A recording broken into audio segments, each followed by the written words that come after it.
bienvenida a un nuevo episodio de Inclusessions.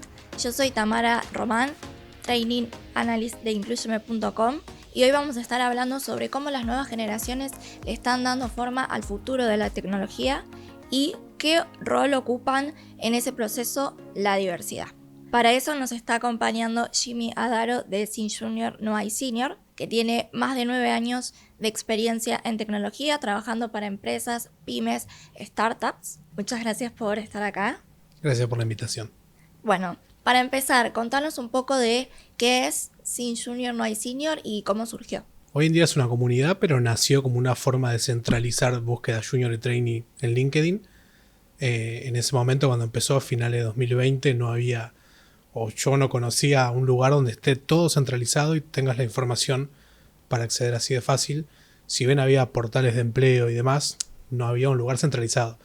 Y se fue construyendo una comunidad, gente que se ayuda, que se tiran tips, que hacemos distintas acciones y coordinamos con empresas para ayudar a la gente que está empezando en tecnología. Ok, y antes de seguir avanzando en la charla, para los que recién empiezan, no solo en tecnología, sino en búsqueda laboral en general, ¿qué es un puesto junior? ¿Qué es un puesto trainee? ¿Qué es un puesto senior? La definición depende mucho de la empresa. Por lo general, el trainee es una persona que no tiene nada de experiencia, ni siquiera propia. Entonces si yo a mi mamá le quiero enseñar a programar, ella sería trainee porque no tiene nada de experiencia. Y depende de la empresa, nosotros normalmente lo que tomamos como punto de referencia son 2 años de experiencia o menos. Entonces, en esos 2 años o menos sos junior. Pero si no tenés nada de experiencia y estás literalmente empezando, sos trainee. Pero depende de la empresa. Perfecto. ¿Y ese nombre te lo asignás vos de acuerdo a la experiencia que vos sabés que tenés? ¿O cómo se gana ese título de pasar de junior a senior? También te lo asigna la empresa. Hay empresas en las que uno en un puesto es junior y tal vez cambia de empresa y esa empresa le da más valoración a la experiencia previa y sos semi-senior y después sos senior. Y después inventaron un par de cosas extra, pero digamos esas 3 o 4 son base. Pero depende enteramente de la empresa. Hay empresas las que tal vez 5 años de experiencia todavía sos junior, porque es una empresa que está buscando gente con 15 o 20 años de experiencia y el rango es mucho más amplio. Así que depende de la empresa. Ok, no es algo tan rígido, va cambiando, es subjetivo y al fin y al cabo lo que valoran es un tipo de experiencia, de conocimiento, no tanto el título en sí. Eso va de acuerdo a la empresa. Claro, termina siendo qué tan independiente sos para el trabajo que esperan que hagas. Si estás esperando a una persona que nunca realizó un despliegue de la nube, de golpe sepa hacer todo eso y lo haga bien y con buenas prácticas y tenga en cuenta la seguridad, y lleva un mes programando en algo que tal vez ni siquiera se despliega la nube, no sé, Python o Java, o cosas que no necesariamente son de la nube, le estás pidiendo algo que para él es imposible.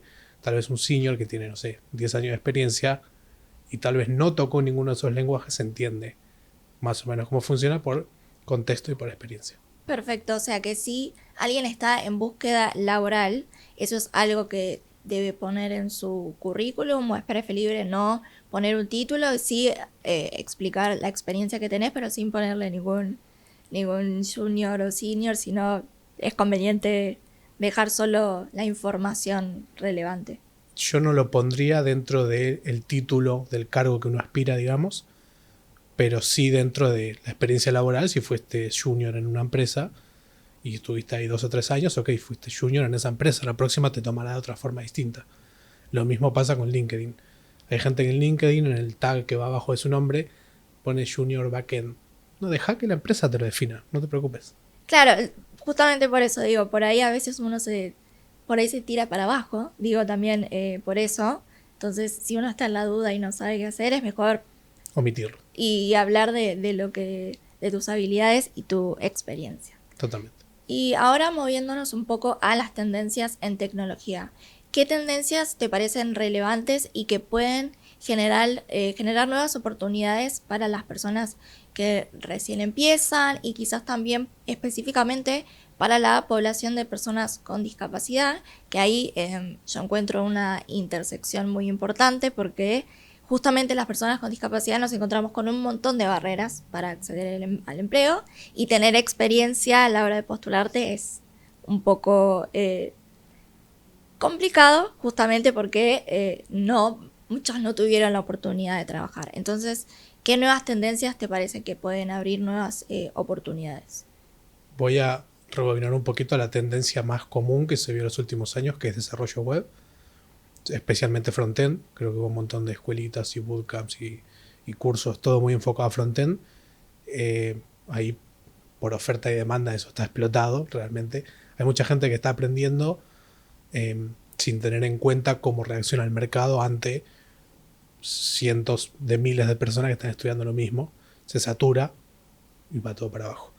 Entonces la tendencia que hoy en día es más ciencia de datos, donde a veces, si se quiere, por descarte, gente que antes entraba a estudiar por voy a ganar en dólares, porque así lo decían las notas de prensa, ahora dicen, ok, se me da bien los números, se me da bien la matemática, voy a estudiar ciencia de datos.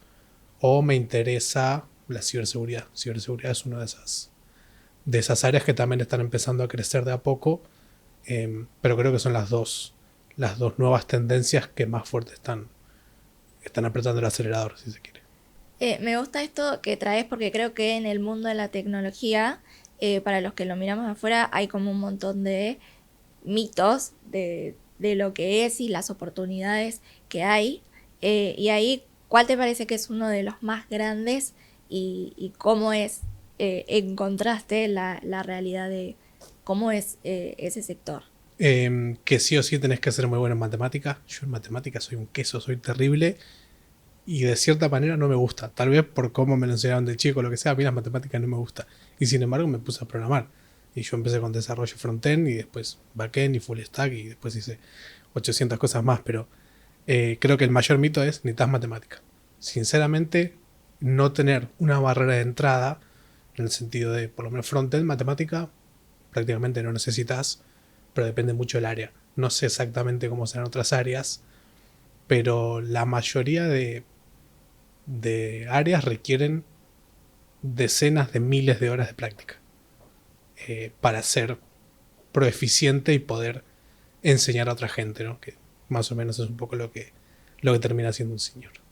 O sea que para alguien que quiere arrancar o le interesa, no es tan importante traer un conocimiento previo, sino muchas ganas de practicar y meterle. Es más, eso lo que hace el desarrollo en tecnología. Si tenés un conocimiento previo en varias áreas ayuda un montón. Si sabes cómo funciona una computadora, cómo funciona un procesador, puedes optimizar. Tu código va a funcionar más rápido y va a ser mejor para todos. Pero tal vez, por ejemplo, análisis de datos, si sos contador, podés transicionar a análisis de datos. O ciencia de datos o lo que sea. Pues ya tenés una base. Gente que arma computadoras a veces aprende programación porque entienden cómo funciona una computadora. Y eso de cómo funciona termina traduciéndose en lo que usa el usuario, básicamente. O claro, alguien que tiene un conocimiento previo quizás arranca desde otro lugar, pero ponele, yo que estoy estudiando comunicación social, podría arrancar. No es que tengo que hacerme un curso antes de arrancar a... Claro, aparte no hay un curso. Claro, ¿Qué quieres hacer o qué quieres resolver? Si haces, por ejemplo, aplicaciones mobile, no es lo mismo el conocimiento previo que si haces UX Writing, por ejemplo, donde la comunicación social te viene de lujo, pero en desarrollo de mobile apps, por ahí es más, ok, cómo se hace una aplicación, qué tiene, cómo funciona, cómo se despliega. Y vos que tenés experiencia en promoviendo y visibilizando esto de que se generen más oportunidades para puestos juniors, ¿qué ves del lado de las empresas y de las organizaciones? ¿Están abiertas a contratar, a generar más oportunidades, o hay como todavía un trabajo que hacer? Creo que hay un trabajo para hacer, pero en los últimos 4 años sin Junior No Hay Senior, la cantidad de vacantes fue aumentando todos los años. Todos los años compartimos miles de vacantes, pero por ahí el primer año compartimos 100 o 200. Es una diferencia enorme, y a nivel empresa me parece que ya los que no se dieron cuenta se van a tener que dar cuenta que literalmente sin Junior no hay Senior. Si vos no entrenás talento, no va a venir otro y lo va a hacer por vos. O tal vez sí, o esa persona se va como yo, que soy autodidacta y dedico un montón de horas y he dedicado un montón de tiempo y años en aprender. Pero por ahí el junior necesita más una guía, necesita un soporte, necesita un mentor. Y eso te lo puede ofrecer la empresa porque tiene los recursos. Ser mentor de manera individual, si se quiere, que hay muchos muy buenos, es más difícil y no pasa tanto por la cultura de la empresa. Uno cuando crea una empresa trata de que tenga una cultura. Yo tengo una empresa, la empresa de mi cultura es: trabajamos remoto, no tenemos reuniones innecesarias, no trabajamos fines de semana, toda esa clase de cosas. Cuando yo tengo varios juniors en mi equipo, he reclutado juniors, cuando trabajan conmigo, aparte de tener el apoyo que necesiten para cualquier tarea y más allá de eso, saben que tienen a su disposición personas con experiencia. Tal vez necesitan consultar cuestiones de producto o es una PropTech, hacemos cosas de real estate. Tal vez yo no tengo la expertise, pero mi socio sí. Entonces organizamos una reunión o un mensaje o lo que sea con mi socio. El poder dar ese aporte, ese soporte a los juniors, a los trainees, es algo que cuando lo da la empresa te crea esa cultura de empresa donde se apoyan entre ustedes. A final de cuentas uno lo que quiere es sentirse apoyado y cuando puede apoyar también a personas que están empezando. Entonces me parece que las empresas que hoy en día no están contratando juniors es o porque necesitan escalar muy rápido, que es totalmente válido. Hay empresas muy chicas con gente que tiene mucho talento. Te pongo un ejemplo: OpenAI, no sé si contratan juniors, pero la gente que está ahí en conjunto debe tener 100 años de experiencia. Y hay empresas que se pueden permitir un junior. Y no solamente en tecnología. En casi cualquier área puedes permitirte un junior si sos una empresa establecida. Y cuando hablamos de tecnología, porque creo que fuimos avanzando y para la gente que no sabe, yo me considero bastante... no conozco mucho sobre tecnología y cómo se maneja esa industria. ¿Qué abarca tecnología? ¿De qué hablamos cuando hablamos de alguien dice, bueno, quiero trabajar en tecnología? ¿De qué hablamos? Creo que es una abreviación de IT, de Information Technology, que es tecnología de la información. Todo lo que implique mover información a través de tecnología es tecnología, ¿no? En el campo la tecnología de la informática, si se quiere, es súper amplio y tenés gente desde que los que fabrican los chips hasta los que ponen esos chips en la Estación Espacial Internacional. En el medio pasan un montón de cosas relacionadas a transferencia de datos. Cómo transferir los datos depende del objetivo. Slack transfiere datos, pero la sube también. Entonces cada una tiene un sistema distinto. Es súper, súper amplio. Tenés roles, que es lo que te permite definir un poco el scope, o sea, el área de interés, ¿no? Como te decía antes, frontend, backend, full stack, toda esa clase de cosas son más para web. Tenés gente que trabaja en IoT, gente que trabaja en drones, gente que trabaja en celulares, en cámaras, en cualquier cosa que necesite transferir información. Entonces, súper, súper amplio. ¿Y qué puede hacer una persona para saber para dónde ir? ¿En qué tiene que pensar? ¿Qué factores tiene que considerar? Primero me gustaría decirte cuál no tiene que considerar. Ok, empecemos por ese. La plata. Estando en Latinoamérica a uno le cuesta más ganar la plata, eso es así, por distintas cuestiones. Cuesta más. Entonces el mismo trabajo de 40 horas semanales que hace una persona en Argentina y una que la hace en Estados Unidos o en Alemania es muy distinto el resultado económico al final o al principio de mes. Meterse por la plata es un error que veo muy seguido y de gente que se termina frustrando porque dice, che, llevo 6 meses estudiando, ¿por qué todavía no tengo trabajo y por qué no estoy ganando en dólares? La industria se acomodó hace un par de años y ya no pasa por la plata, fue filtrando de cierta manera a los que venían por plata, los paracaidistas o los turistas, como se llaman. Sí, tiene que ver un poco ahí con lo que hablamos de los mitos, ¿no? Creo que es un mito re grande en torno a la tecnología y este tipo de empleos, como que ganás un montón y te vas a hacer millonario si te metes ahí. En parte es un mito y en parte es verdad. Yo conozco gente que está muy, muy cómoda económicamente, que debe estar ganando, no sé, $5.000, $10.000 por mes y viven muy cómodos. El costo de vida en Estados Unidos claramente es más alto. Vivir en la costa este de Estados Unidos es carísimo y tal vez ganan 15.000 al mes, pero gastan 8.000 en renta, en alquiler. Entonces, si ya descartamos el tema plata, es, ok, ¿qué te gustaría resolver? ¿Qué te gustaría hacer? ¿Te gustaría hacer aplicaciones para celular? Está buenísimo. Puedes aprender un montón de... React Native, por ejemplo, te permite tener la misma base de código y lo puedes repartir después en Android y en iOS, ¿no? ¿Te gustaría hacer microcontroladores para hacer cosas de robótica, por ejemplo? Entonces, querés hacer robots. ¿Te gustaría hacer, no sé, sistemas de seguridad? Entonces te pones a aprender, no sé, Bash o C o C++ o C Sharp. ¿Te gustaría hacer sistemas hiperescalables, hipereficientes? Bueno, usas Go, usas Python, usas... Por ahí no pasa tanto por el lenguaje como si lo estoy llevando yo, pero sí por resolver. Hay ciertas cosas que solo se resuelven con cierto lenguaje. Entonces creo que siempre buscar eso que tratas de resolver. Ok, ¿qué te gustaría hacer? ¿No sabes qué te gustaría hacer? Probá. Tenés el resto de tu vida para estar probando cosas y la tecnología no es algo más como para no hacer eso. Estás probando todo el tiempo distintas comidas, distintas bebidas, distintos tragos. Probá distintas cosas en tecnología. Ponete 6 meses a aprender algo. 3 meses. ¿No te gusta? Listo, es otra cosa. ¿Cuál es el resultado que estás buscando más allá de la plata? Y hablando un poco de la población de personas con discapacidad, en tu experiencia y en la comunidad de Sin Junior No Hay Senior, Uh-huh. ¿tenés como saber si hay personas con discapacidad o no tenés ni idea de si están ahí o no? Entiendo que hay personas que sí. En varios eventos me he cruzado con personas que están en silla de ruedas o tienen alguna discapacidad visual o cosas que te dicen. No sé qué tanto afectan tecnología, sinceramente, sobre todo cuando por cuestiones de trabajo remoto. Ok, vos tenés tu casa adaptada a tu necesidad, trabajá de tu casa. Es así de fácil. Muchas empresas lo entienden así, listo.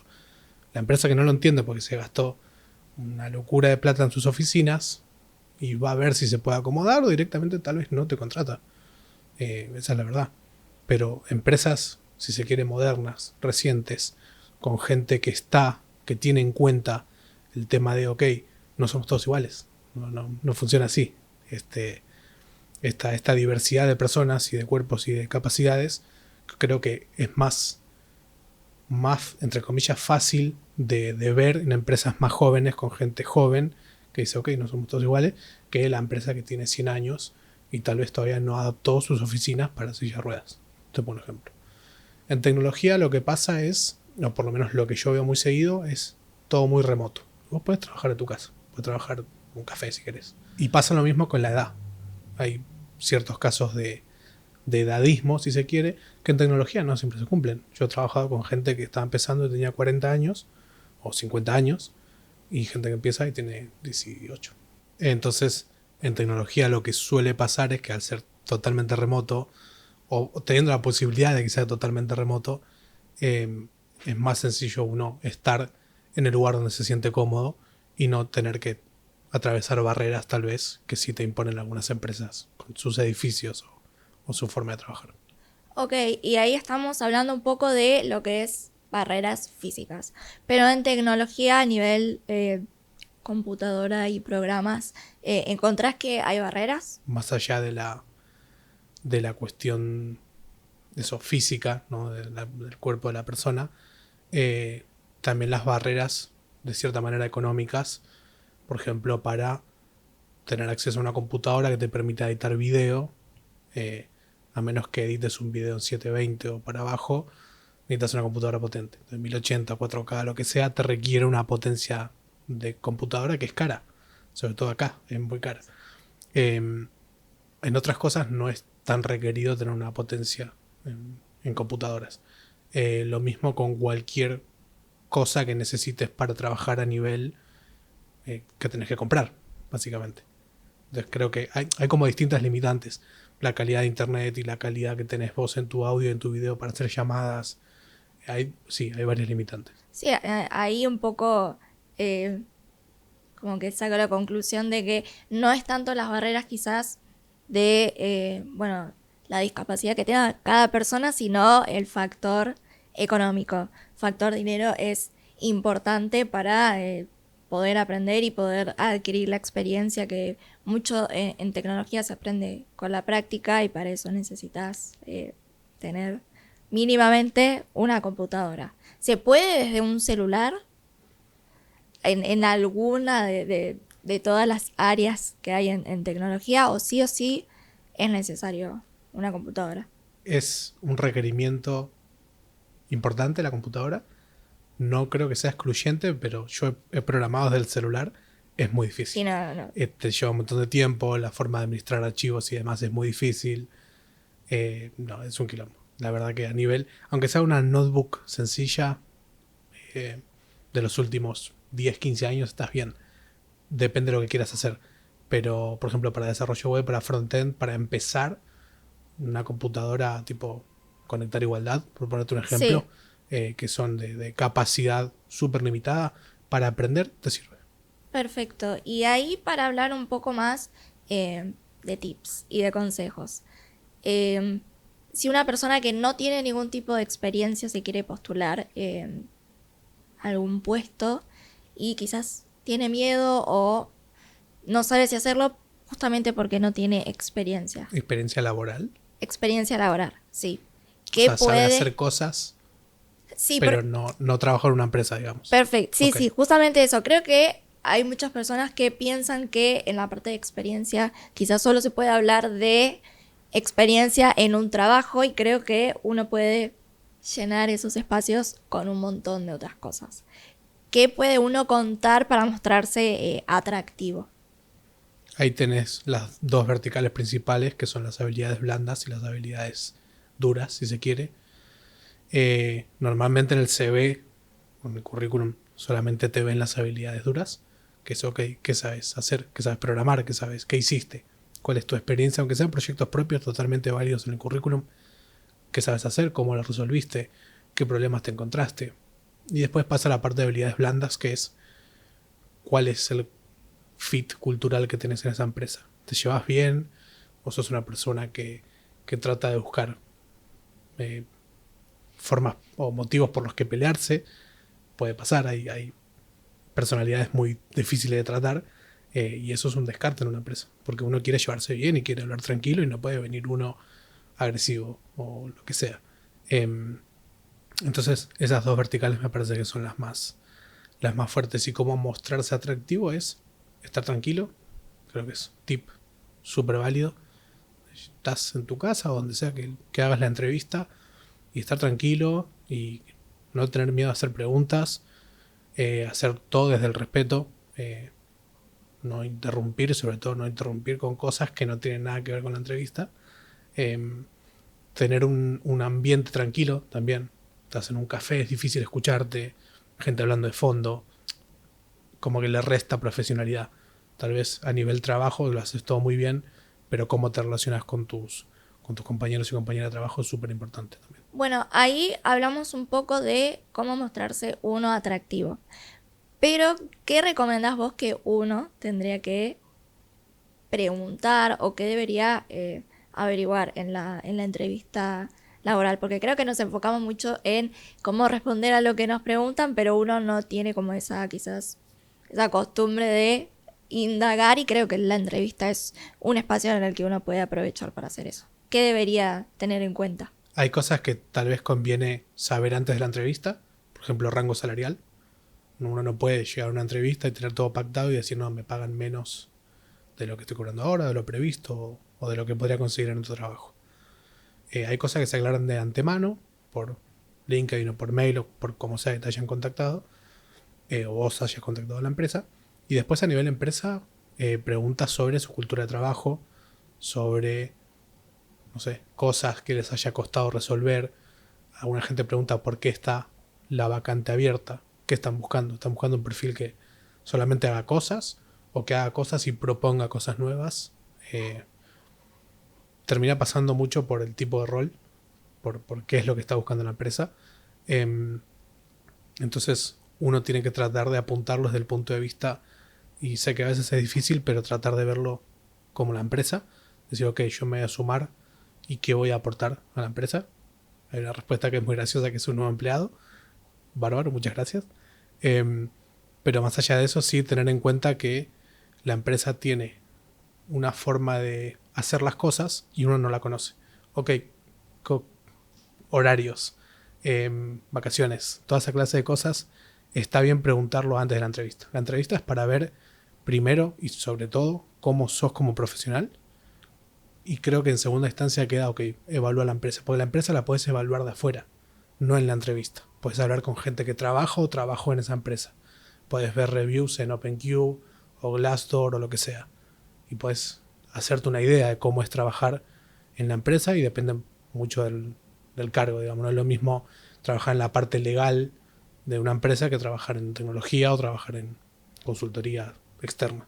Pero a mí me gusta mucho la pregunta cuando uno está buscando ese empleo, termina la entrevista, ¿tenés alguna pregunta? Haces las preguntas que tenés, ordenadas, tomas nota. La última pregunta es ¿cuándo empiezo? A mí me encanta esa pregunta. Hacerla uno, mandarse así. ¿Cuándo empiezo? Ya estoy para arrancar, estoy para ¿Conocés empezar a gente trabajar. que la haya hecho y cómo le funcionó? Yo la hice, me contrataron, al día siguiente me dijeron, empezás el lunes, y desde entonces en un par de charlas que he tenido, lo que sea, lo he comentado y hay gente que lo ha aplicado y le ha servido. No sé Ah, si lo habrán contratado solo por esa pregunta, pero me parece que demuestra una productividad enorme y también necesito trabajo, tengo que trabajar. O sea, no, funciona sí, así. sí. O sea, la proactividad y al mostrarse seguro es importante Sí, y suma puntos. sí, sí, seguro y calmo. Uno puede estar muy seguro, pero no calmado. Si juntás las dos cosas, estás, no sé si modo zen, pero tranquilo, con calma, con tus pausas, teniendo en cuenta que el tiempo de la otra persona también vale, pero si necesitas responder algo, tomate el tiempo para pensar la respuesta. Si te apuran es una cuestión de tiempos, pero puedes tomarte 5 o 10 segundos en pensar algo que tal vez, no sé, ¿cómo resolviste este problema? Bueno, tengo que pensar. No hace falta estar tan acelerado. Sí, además creo que por ahí es medio imposible que en una entrevista uno vaya a poder demostrar todo su potencial, entonces no estar desesperado en, bueno, quiero mostrar todo porque es imposible, sino, bueno, concentrarte en lo que está pasando en el momento. Que Sí. bueno, igualmente es fácil decirlo, ¿no? Después del dicho al hecho, obviamente que uno se puede poner nervioso, pero son cosas que uno va adquiriendo con la experiencia y creo que hay que animarse. Para eso están muy buenos los simulacros de entrevista. Hay empresas o creadores de contenido como Gonzi, que por ejemplo hacen simulacro de entrevista. Nosotros en Sin Junior, todos los miércoles a la noche, creo que hoy en día es a las 8 de la noche, hacemos una revisión express junto a Brigitte de empleabilidad y tenemos una hora donde la gente trae su CV y trae su portfolio o lo que sea y le damos una revisión rápida. En 5 o 10 minutos te decimos, ok, la foto que sea profesional, en el tagline sacate junior, en el CV lo que sea, ¿no? Entonces hay distintos espacios de distintas comunidades que te sirven para el paso previo a la entrevista, incluso para la entrevista, esos simulacros de entrevista que están muy buenos. Veo, por lo que estuvimos hablando, que es como un área en el que hay como mucha comunidad y veo que hay como mucho compañerismo y nada, que de buscar a un otro para... y que el otro está dispuesto a tender esa mano. ¿Crees que la accesibilidad, diversidad, esos son como valores que se tienen en cuenta y que son importantes hoy en día en tecnología? Quiero creer que sí, por lo que yo veo sí. Hay comunidades que están mucho más enfocadas en eso. Creo un ejemplo es, por ejemplo, Transistemas. Es una comunidad enfocada en personas trans. O Mujeres en Tecnología. Son todas mujeres en tecnología. Y después hay comunidades que tal vez no lo tienen como un pilar fundamental, pero está dentro del ADN, si se quiere, o dentro de las personas que forman esa comunidad, que es, bueno, no nos faltemos al respeto, si no es tan difícil. Pero sí tiene ese tema tecnología que es muy inclusivo, que realmente yo lo pongo desde el punto de vista del lado empleador, que es no me importa ni cómo te ves, ni cuántos años me importa que seas una persona que pueda trabajar en equipo y que trabaje bien. Todo lo demás es secundario. Todo lo demás, no me importa, no me interesa nada más que puedas trabajar bien. Pero no por una cuestión de empresa explotadora. Pues todos vamos a trabajar bien si todos nos llevamos bien y si todos hacemos lo que se supone que tenemos que hacer.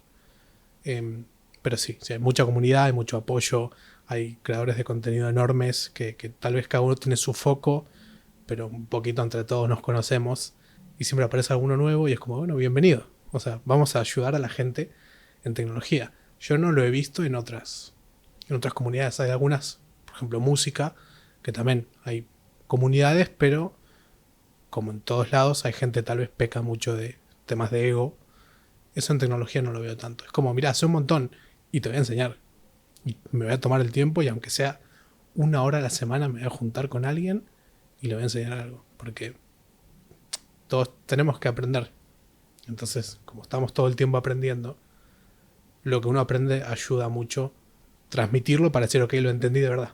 Sí, ahí eso también me parece súper importante porque algo que pasa también en la población de personas con discapacidad es que justamente por las barreras físicas de un montón de lugares, uno medio que a veces se termina aislando porque medio tenemos barreras para acceder a un montón de espacios y creo que tecnología es como nos abre un montón de puertas y veo que también la gente de ese lado está dispuesto a recibir a personas nuevas y realmente te hace sentir, te dan una mano.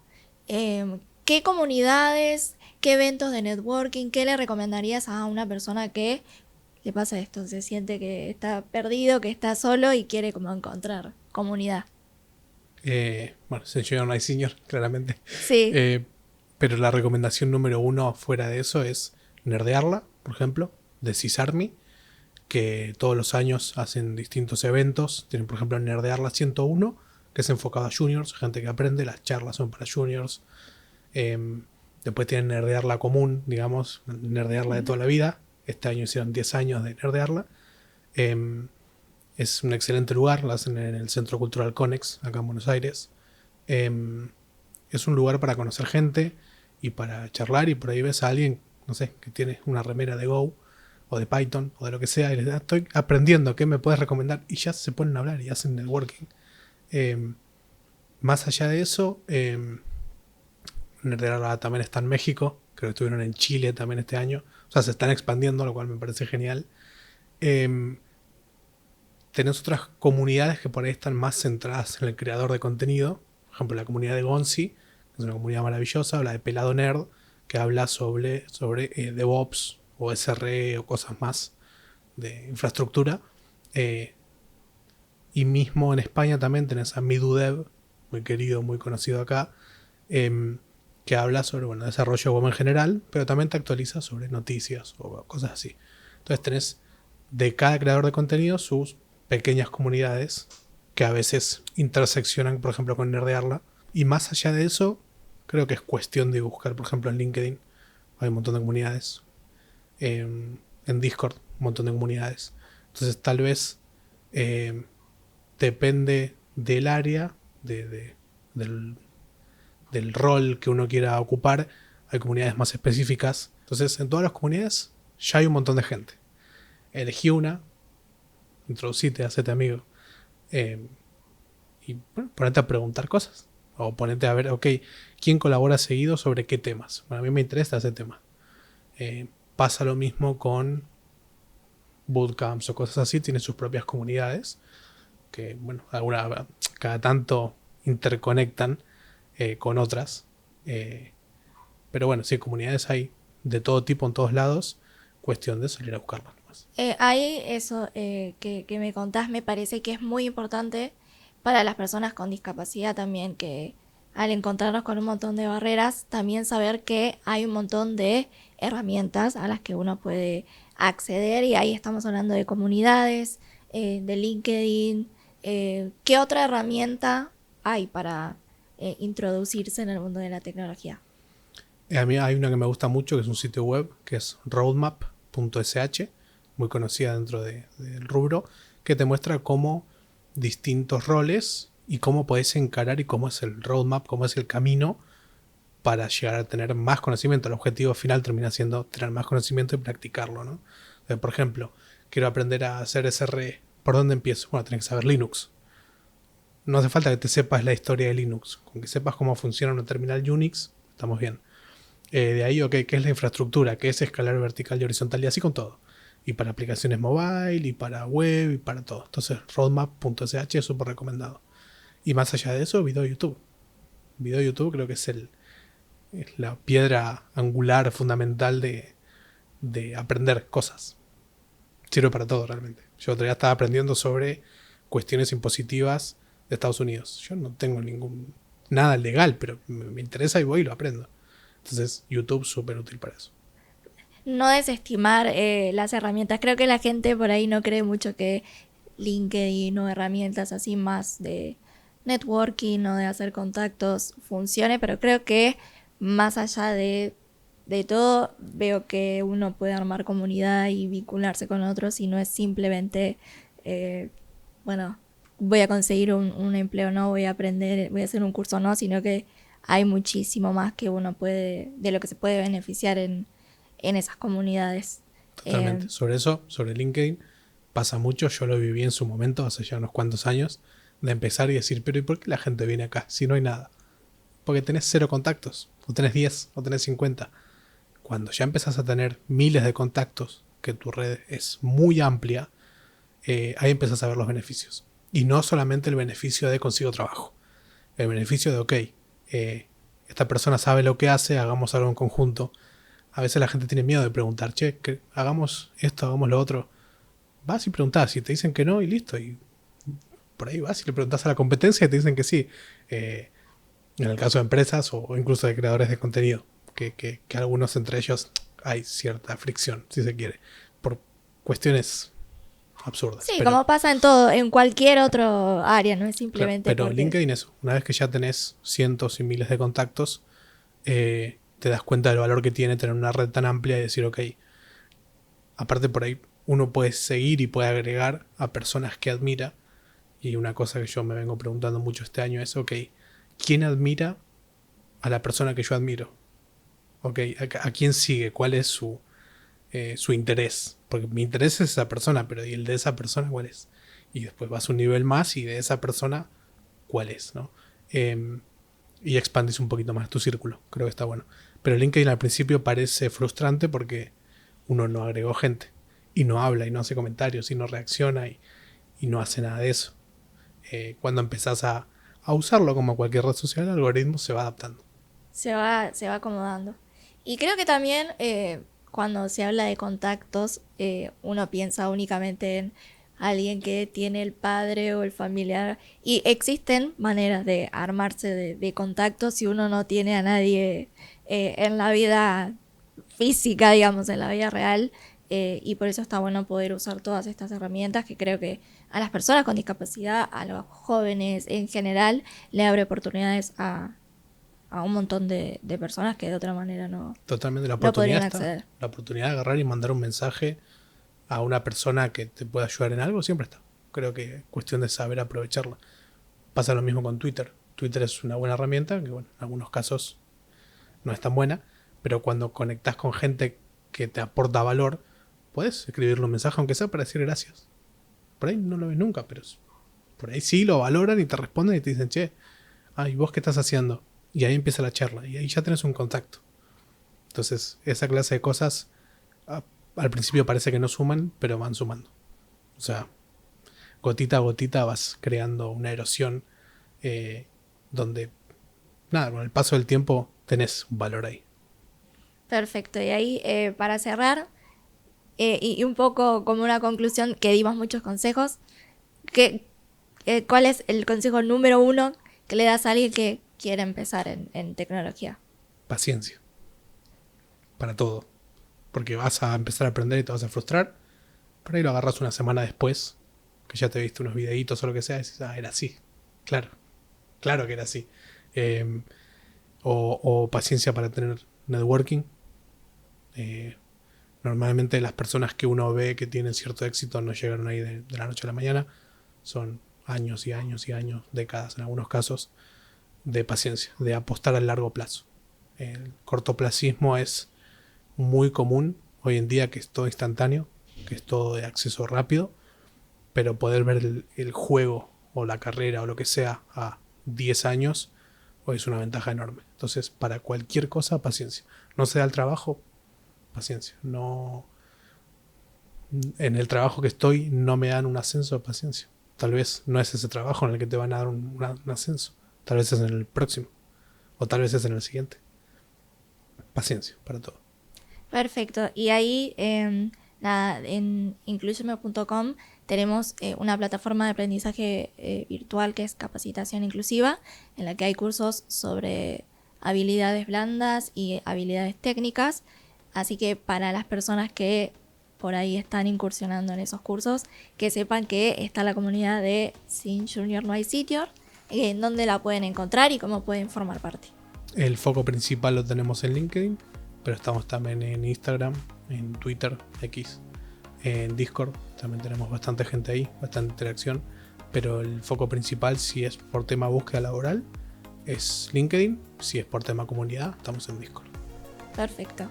Muchísimas gracias por sumarte y esta charla que me parece que fue súper interesante. Por favor, gracias por la invitación.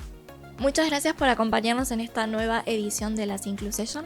Los invito a buscarnos en Spotify, en donde van a encontrar más sesiones donde hablamos sobre diversidad, equidad e inclusión.